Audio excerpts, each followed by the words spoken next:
থেকে।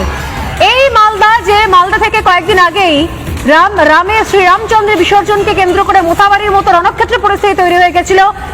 মালদায় প্রাচীন রথের মেলা বন্ধ করলো প্রশাসন। কিছুক্ষণ আগে আমরা সম্প্রীতির কথা বলছিলাম। মমতা বন্দ্যোপাধ্যায়ের মুখোশটা খসে যাচ্ছে। মমতা বন্দ্যোপাধ্যায়ের হিন্দুদের বোকা বানানোর চেষ্টা ধরা পড়ে যাচ্ছে। এইভাবে হিন্দুদের বোকা বানিয়ে হিন্দু মন জয় করা যায় না, কারণ ছত্রে ছত্রে তোষণের রাজনীতি চলে এই বাংলায়। মালদায় প্রাচীন রথের মেলা বন্ধ করলো প্রশাসন। কালিয়াচকের জালালপুর রথের মেলা, দীর্ঘদিনের বহু প্রাচীন কালিয়াচকের জালালপুর রথের মেলা, সেই মেলা বন্ধ করে দেওয়া হলো।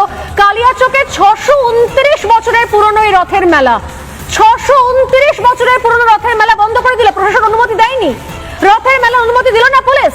আদালতে যাওয়ার হুঁশিয়ারি উৎসব কমিটির। ঘটনাচক্রে মোথাবাড়ি থেকে মাত্র কয়েক কিলোমিটার দূরে এই রথের মেলা হতো।